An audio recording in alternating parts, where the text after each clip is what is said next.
The frost-laden wind howled through the valley as Margaret Sinclair clutched her shawl tighter around her trembling shoulders, her once vibrant eyes now dulled by weeks of persistent fever.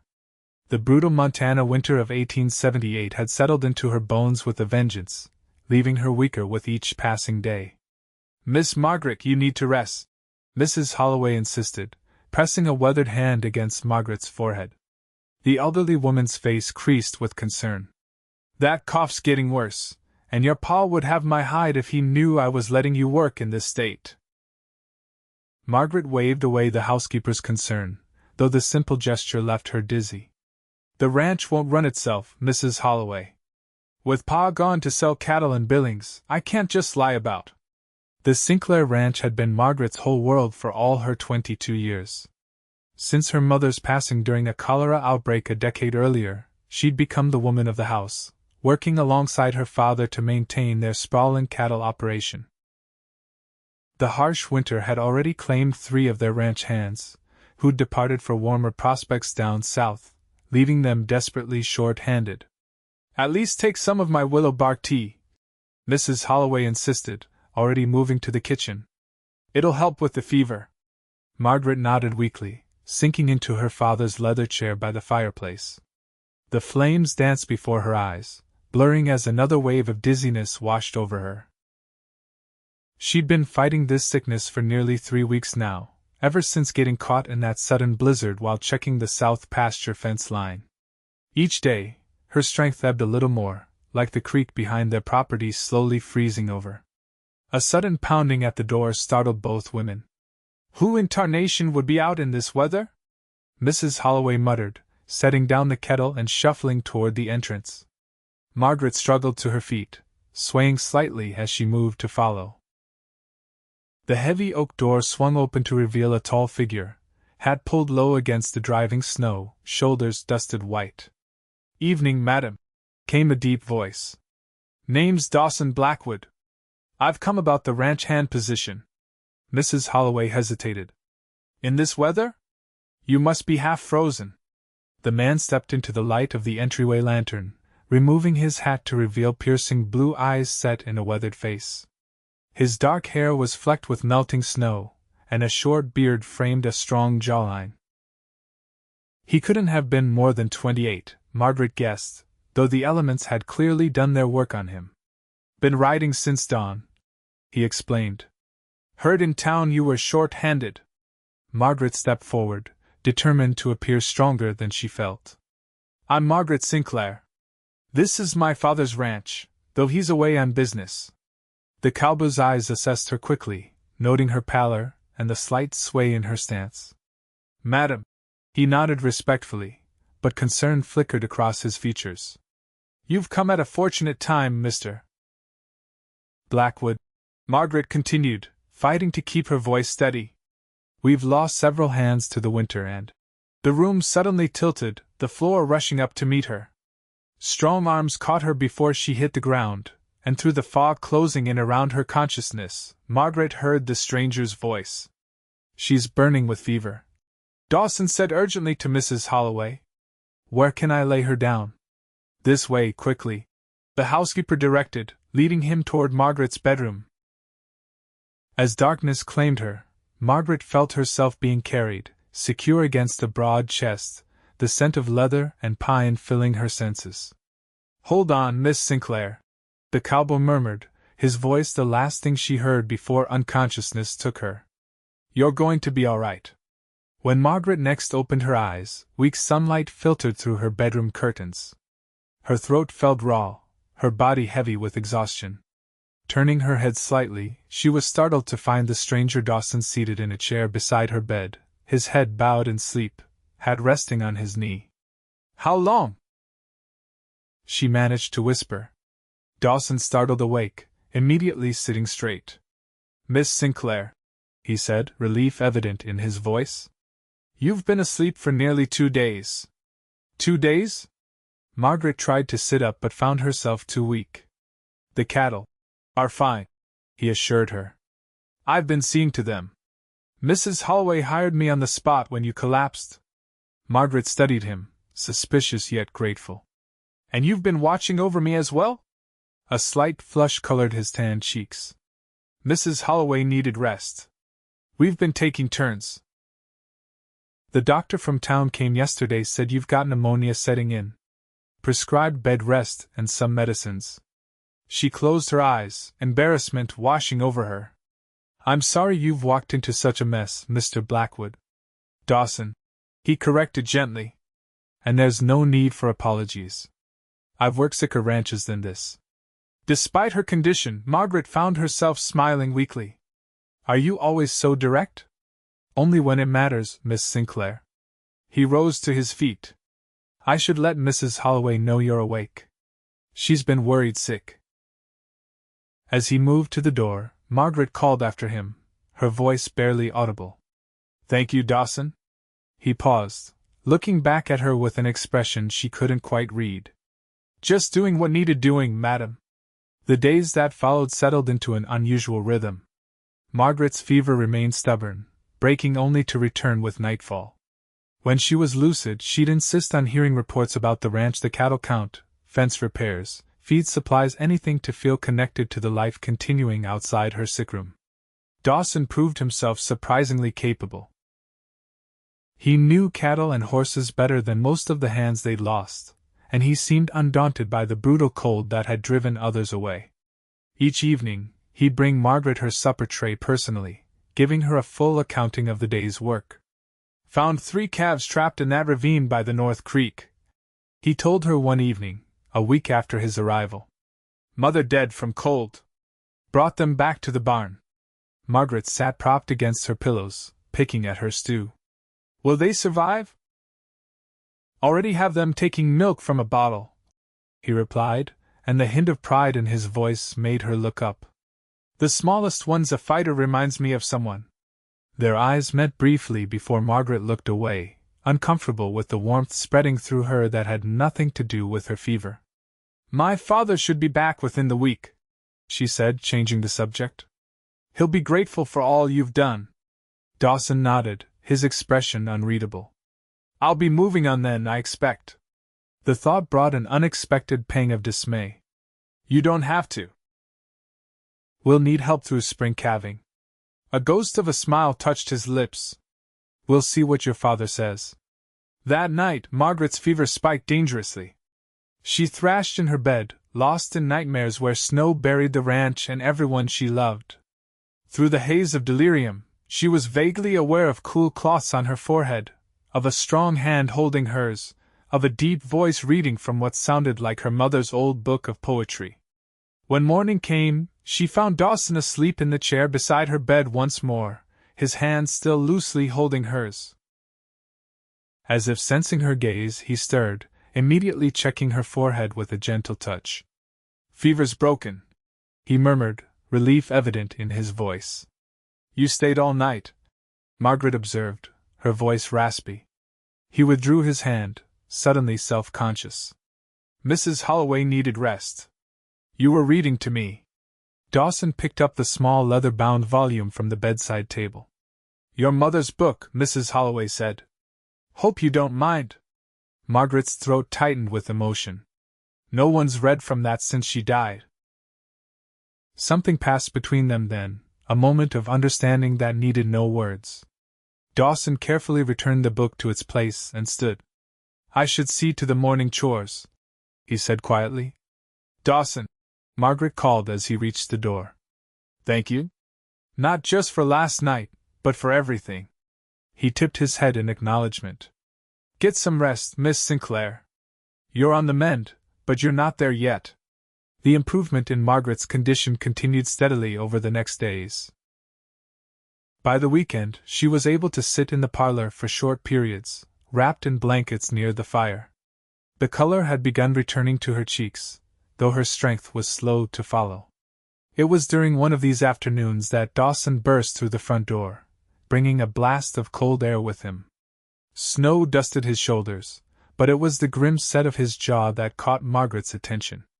What is it? She asked, immediately alert. Storm's coming, he said tersely. Big one. Barometer's falling faster than I've seen in years. Mrs. Holloway appeared from the kitchen, wiping her hands on her apron. How long do we have? Hours, not days, Dawson replied. I need to move the herd to the sheltered valley and check our supplies. Margaret struggled to her feet. I should help, you should stay put. Dawson cut her off firmly. You're barely on your feet as it is. This is my ranch, she protested, though she knew he was right. Even standing had left her light-headed. Dawson's expression softened slightly. And you won't do it any good by catching your death. Please, Margaret. It was the first time he'd used her given name, and something in the way he said it made her relent. At least tell me what you need. Mrs. Holloway and I can prepare things here. The blizzard hit with full fury that night, howling around the ranch house like a living thing hungry to get inside. Margaret sat by the window in the parlor, watching the snow driven horizontal by the wind, visibility reduced to nothing beyond the glow of the porch lantern. He should have been back by now, she murmured anxiously. Mrs. Holloway placed a cup of tea beside her. That man knows what he's doing. He'll have holed up in the lion shack if he couldn't make it back. In this cold? Margaret shivered at the thought. The lion shack was little more than a crude shelter, with only a small stove for heat. Better than being caught in the open. The older woman pointed out practically. Margaret clutched her shawl tighter. What do we know about him, really? He appears in the middle of a storm, takes over running things. Mrs. Holloway gave her a knowing look. Seems to me you trust him well enough when he's sitting by your sickbed all night. Heat that had nothing to do with her recovering illness flooded Margaret's cheeks. That was different. I was vulnerable. And now? The question hung in the air between them, unanswered because Margaret herself didn't know how to answer it. She'd known Dawson Blackwood barely 2 weeks, yet somehow he'd become essential to her world in a way that both comforted and frightened her. A sudden banging at the door interrupted her thoughts. Both women jumped. Dawson! Margaret exclaimed, rising quickly, too quickly. The room spun, and she had to grab the back of her chair for support. Mrs. Holloway hurried to the door, throwing it open to reveal Dawson, nearly unrecognizable beneath a layer of snow and ice. He stumbled inside, bringing with him the frozen form of a young boy, no more than 12 years old. Found him wandering, Dawson managed through chattering teeth. Horse spooked in the storm. Says he's from the Murphy place. Tommy Murphy. Mrs. Holloway identified the boy immediately. His folks' homestead is 5 miles east. Get him by the fire, Margaret directed, pushing aside her own weakness. Mrs. Holloway, fetch blankets and heat water. As they worked to warm the half-frozen child, Margaret stole glances at Dawson. His hands were raw and red from cold, his face wind-burned, yet he focused entirely on the boy's needs, speaking in low, reassuring tones. Once Tommy was wrapped in blankets with a cup of hot broth, color returning to his face, Margaret turned her attention to Dawson. You're frozen through yourself, she said softly, taking his hands between her own. They were like ice, and she rubbed them gently, trying to restore circulation. I'm fine, he insisted, though he didn't withdraw from her touch. You risked your life tonight, she continued. For the cattle, for this boy. For us. Dawson's eyes met hers, something unspoken passing between them. Anyone would have done the same. No, Margaret shook her head. They wouldn't. 3 hands left us rather than face this winter. He looked down at their joined hands. I'm not them. No, she agreed quietly. You're not. The storm raged for 3 more days, confining them all to the ranch house. Tommy regained his strength quickly, as children often do, and soon became Dawson's shadow, following him on his trips to the barn to care for the animals they brought in close to the house. Margaret continued to improve, though more slowly than she wished.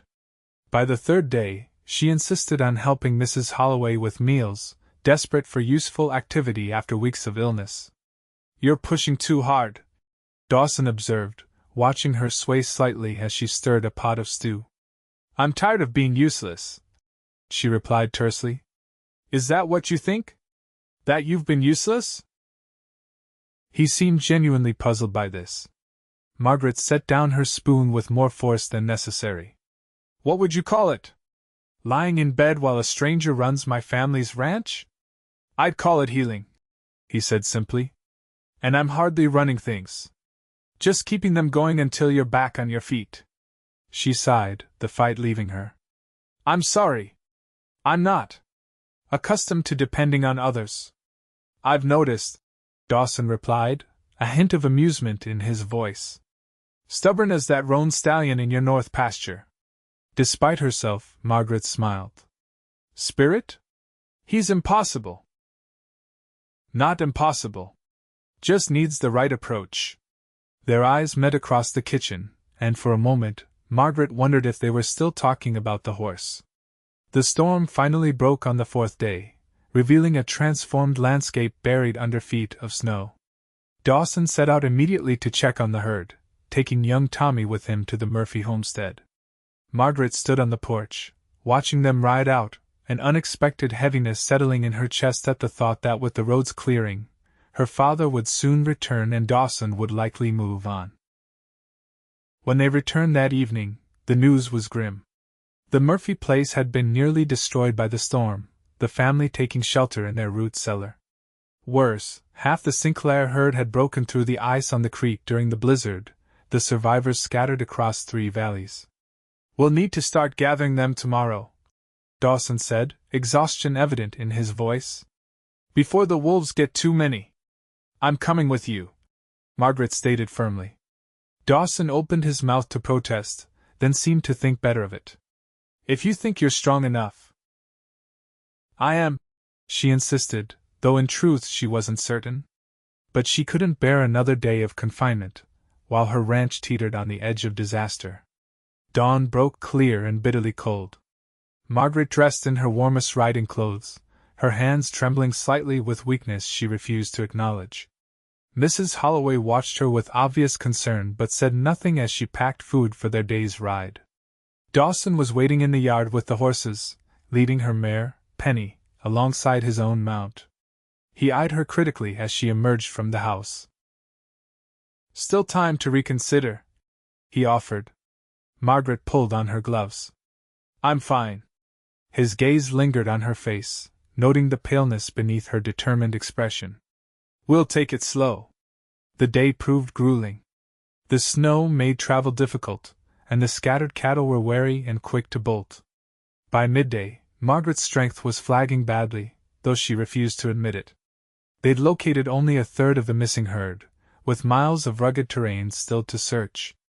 We should head back, Dawson suggested, watching her sway slightly in the saddle. No, Margaret protested. We need to find more of them. They've survived this long. Another day won't matter. Every animal matters, she insisted, nudging Penny forward. My father built this ranch from nothing. I won't let it fall apart on my watch. Dawson's expression darkened. And what good will you do the ranch if you kill yourself trying to save it? The harsh words hung between them in the frigid air. Margaret stared at him, stung by the truth in his assessment. I'm just trying to do what's right, she said finally, her voice small. Dawson's face softened. I know. But sometimes the right thing is knowing your limits. He guided his horse closer to hers. Margaret, you're still recovering. There's no shame in that. The use of her given name again, spoken with such gentle concern, broke through her defenses. She nodded reluctantly, suddenly too exhausted to argue further. They turned back toward the ranch, moving slowly through the snow-laden landscape. The afternoon sun cast long blue shadows across the white expanse, the beauty of it striking even through Margaret's fatigue. It's like a different world, she murmured, gazing across the valley. Dawson followed her gaze. Winter has its own kind of beauty. Even when it's trying to kill you? She smiled weakly. Maybe especially then, he replied. Makes you appreciate the living more. They rode in comfortable silence for a time, the only sounds the creak of saddle leather and the horses' breaths pluming in the cold air. Where are you from, Dawson? Margaret asked suddenly. You've never said? He was quiet so long she thought he might not answer. All over, I suppose?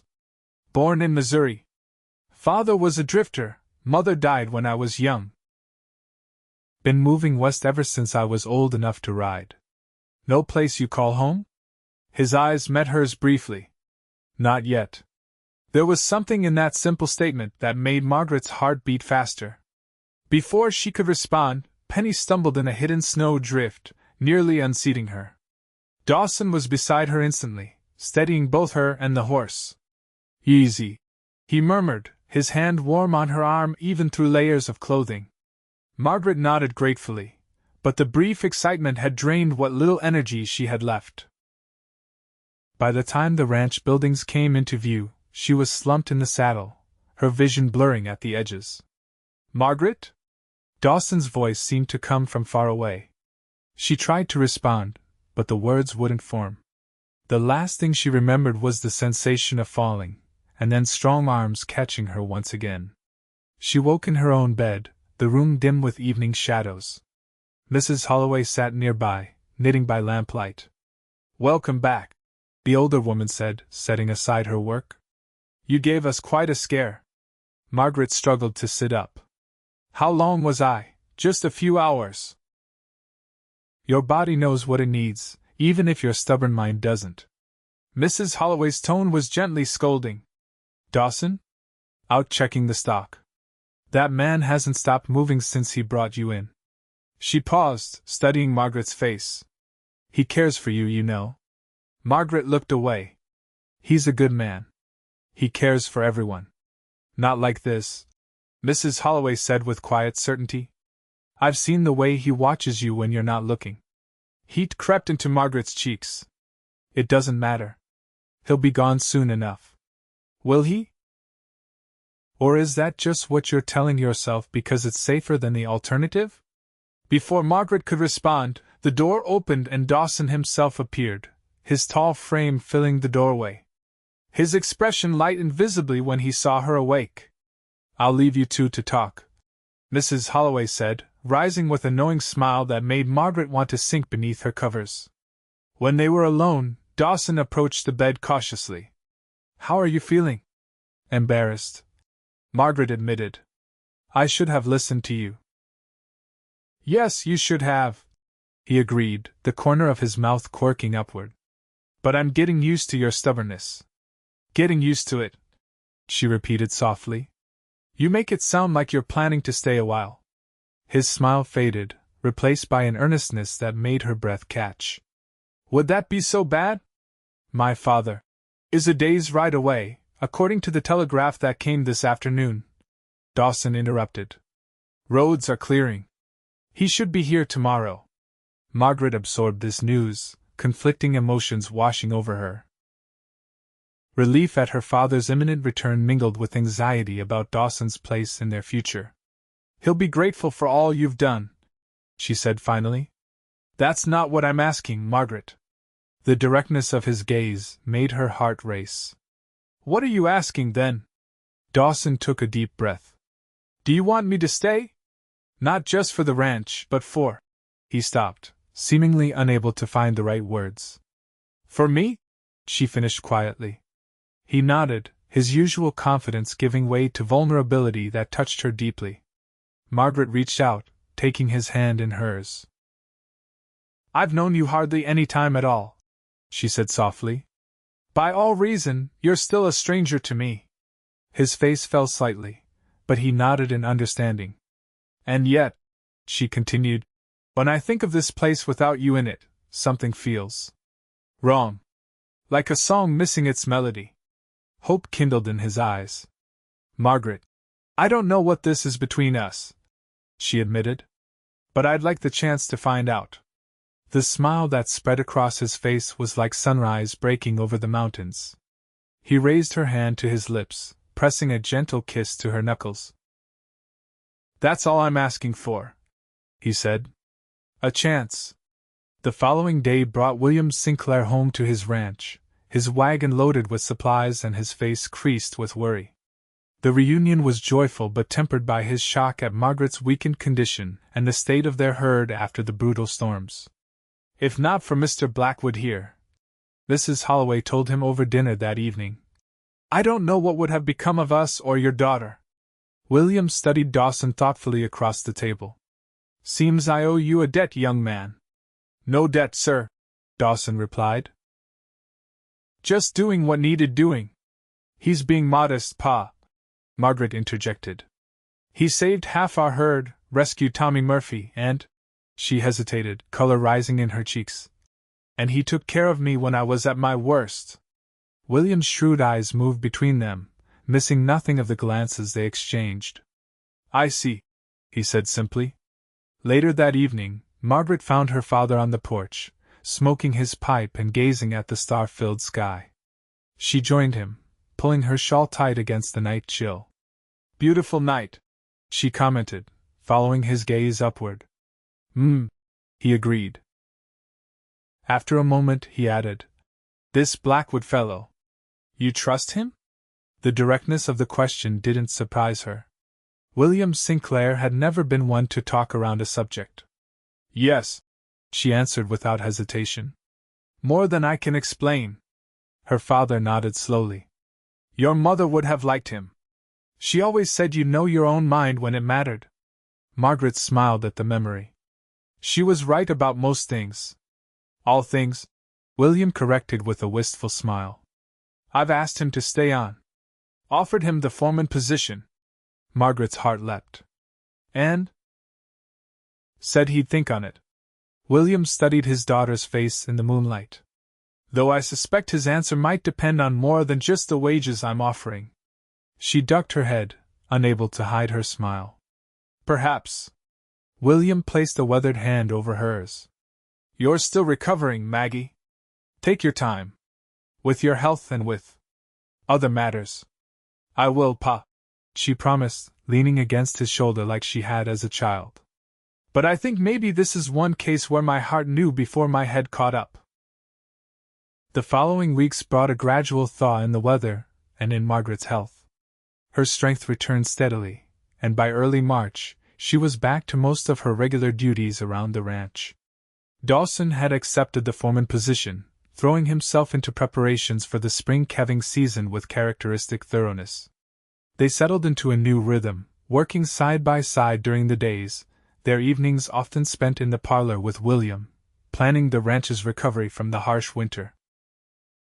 If William noticed how their hands sometimes touched when passing documents, or the way their conversations continued with glances when words ceased, he made no comment.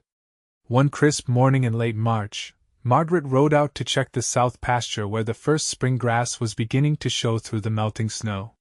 She found Dawson already there, mending a section of fence damaged by winter storms. You're up early, she called as she approached, admiring the easy way he handled the heavy posts. He looked up, smiling at the sight of her. Wanted to get this done before the herd moves down here. They'll be after that new grass soon enough. Margaret dismounted, tying Penny to a nearby tree. The air held the first real promise of spring, and she tilted her face to the strengthening sun. It feels like the world is waking up, she observed. Dawson set down his tools, wiping his brow. Been a long winter. The longest I can remember, she agreed, moving to stand beside him. Though parts of it I wouldn't change. He glanced at her, a question in his eyes. No? No. She smiled up at him. Some good things came out of the cold. Dawson's hand found hers, his callous fingers warm against her skin. Like what? Like you, she said simply. He drew her closer, his eyes never leaving hers. Margaret Sinclair, when I rode onto this ranch that night, I was just looking for work to get me through to spring. And now? Now I'm looking at forever, if you'll have me. The directness of his words stole her breath. Dawson, I know it's soon, he hurried on. I know there's still so much we don't know about each other. But I know enough. I know you're the strongest, most stubborn, most beautiful woman I've ever met. I know I want to build something here with you. Margaret felt tears prick at her eyes. I grew up believing I'd always run this ranch with my father, that it was all I needed. Then you came, and suddenly I could see a different future. A better one. Dawson's hand came up to cup her cheek, his touch reverent. Is that a yes? It's a yes, she whispered, rising on tiptoe to press her lips to his. The kiss was gentle at first, then deepened with a hunger that had been building between them for weeks. When they finally parted, both were breathless, eyes bright with promise. Your father might have something to say about this, Dawson murmured, his forehead resting against hers. Margaret laughed softly. Pa's been waiting for this since the day you arrived. He's not as subtle as he thinks. Dawson grinned. So I noticed. Still, I should speak with him properly. Such a traditionalist, she teased, but the respect in his intention touched her deeply. They stood together for a long moment, the warming sun on their faces, the land around them slowly shrugging off winter's grip. In the distance, a meadowlark called the first Margaret had heard that year. Listen, she said, pointing toward the sound. Spring's really coming. Dawson's arm circled her waist, drawing her against his side. I told you I'd get us there. Margaret looked up at him quizzically. What do you mean? His expression grew tender. The night your fever was at its worst, you were so pale, so still. I was terrified we were losing you. I remember holding your hand and telling you to hold on, that I'd carry us into spring if I had to. The memory stirred faintly in Margaret's mind, a voice in the darkness, an anchor when fever dreams threatened to sweep her away. You did, she said softly. You carried us both. And now here we are, he murmured, gesturing to the greening landscape around them. Here we are, she agreed, leaning into his embrace. And where we'll stay. William Sinclair took the news of their engagement with a knowing smile and a hearty handshake for Dawson. About time you asked, he said gruffly. Been watching you moon over each other for weeks now. Pa! Margaret protested, though she couldn't help laughing at his bluntness. What? It's the truth, William insisted. Now, when are you planning to make this official? They decided on a June wedding, when the ranch would be at its most beautiful and the worst of the spring work would be done. Word spread quickly through the surrounding homesteads, and Margaret found herself the center of attention whenever they rode into town for supplies. You've caused quite a stir, Dawson teased as they left the general store one afternoon, having endured the proprietor's wife's enthusiastic inquiries about wedding plans. It's not every day the Sinclair daughter gets engaged to a mysterious drifter, Margaret replied with a grin. Especially one who rode in during the worst blizzard in a decade. Mysterious? Dawson raised an eyebrow. Is that how you see me still? She studied him thoughtfully. Less with each passing day. Though I suspect you'll always keep some part of yourself in reserve. It's your nature. He nodded, acknowledging the truth in her assessment. Not from you, though. Never from you. As spring advanced into early summer, the ranch flourished under their combined care. The calving season proved successful beyond hopes, making up for much of their winter losses. Margaret's health returned completely, her cheeks flushed with the vigor of work and happiness rather than fever. The evening before their wedding, Margaret found Dawson by the creek that ran behind the ranch house, skipping stones across the now flowing water. The setting sun gilded his profile, highlighting the strength in his features that had first caught her attention all those months ago. Nervous? She asked, joining him on the bank. He smiled, selecting another flat stone. About marrying you? Not in the slightest. The stone skipped 5 times before sinking. About standing in front of half the county tomorrow? Maybe a little. Margaret laughed, leaning against his shoulder. They're just people, Dawson. Your people, he pointed out. I'm still the outsider who showed up in a snowstorm. Not anymore, she said firmly. This is your home now. These are your people too. He turned to face her fully, his expression suddenly serious. Do you know when this became home to me? Not when your father offered me the foreman job. Not even when you agreed to marry me. When then? That first night, he said softly, when you collapsed in my arms, and I carried you to your room. Something happened in that moment, Margaret. It was like everything I'd been searching for all those years of drifting suddenly had a name. And that name was you. Tears welled in Margaret's eyes. How is it you can say such things and make them sound like simple truth rather than poetry? Because they are truth, he replied, drawing her into his arms. The simplest truth I know. Their wedding day dawned clear and perfect, the June sky an endless blue above the ranch. Wild flowers decorated the yard where they exchanged their vows before the assembled neighbors and friends. Margaret wore her mother's dress, carefully altered by Mrs. Holloway's skilled hands, and carried a bouquet of prairie flowers Dawson had risen before dawn to gather for her. When the minister pronounced them husband and wife, the cheer that went up from the gathering seemed to echo across the valley. William Sinclair wiped unabashed tears from his eyes as he embraced them both. Your mother would be so proud, he whispered to Margaret. Then to Dawson. Take care of each other. That's all that really matters in this life. The celebration continued well into the evening, with music and dancing under lantern light.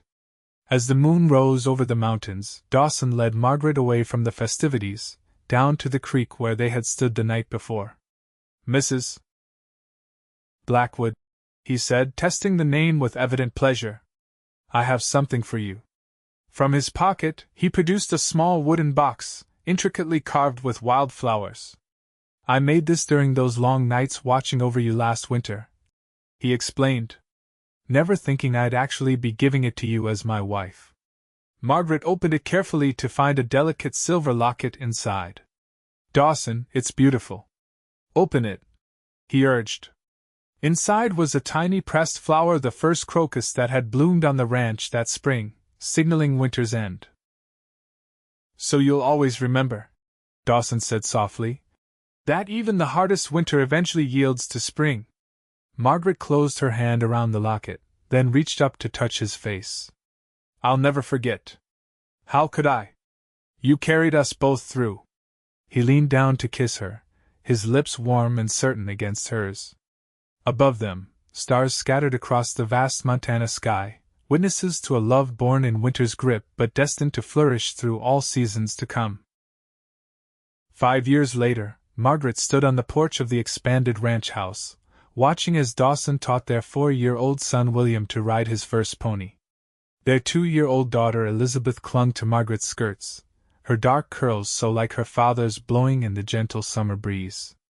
Not too fast, Margaret called, though she knew Dawson would sooner cut off his own arm than let any harm come to their children. He looked up at her voice, flashing the smile that still made her heart skip after all this time. He's a natural, just like his mama, he called back proudly. The Sinclair Blackwood Ranch had prospered beyond their hopes. With William Sr. now semi-retired and living in the smaller house they built nearby, Margaret and Dawson had fully taken over operations, expanding into horses as well as cattle. Their reputation for fair dealing and quality stock had spread throughout the territory. But their greatest pride was the family they built together, the children who filled their home with laughter, and the deep, abiding love that had only strengthened with each passing season. As twilight settled over the valley, they gathered on the porch, Dawson with an arm around Margaret's shoulders, the children playing quietly with wooden animals he had carved for them. Remember that first winter? Margaret asked softly, leaning into his embrace. How close we came to losing everything? Dawson nodded, his eyes distant with memory. I still think about that night sometimes, riding through the blizzard, not knowing what I'd find at the end of the trail. Finding a half-dead woman and a struggling ranch instead, she teased gently. Finding everything I never knew I was looking for, he corrected, pressing a kiss to her temple. From inside, the clock chimed 8, signaling the children's bedtime. As they herded the protesting little ones toward their rooms, Margaret paused at the window, gazing out at the land that had sustained her family for generations and would now nurture these new lives they'd created together. The Montana sky stretched endless above their home, painted with the fading colors of sunset. In the distance, the first stars appeared, the same stars that had witnessed their beginning, a cowboy and a rancher's daughter, finding each other in the depths of winter, holding on through sickness and cold, carrying each other into the endless promise of spring. Coming? Dawson called from the hallway, their daughter already asleep against his shoulder. Margaret turned from the window, her heart full. Yes, she answered, moving toward the future they continued to build together, day by day. I'm right behind you.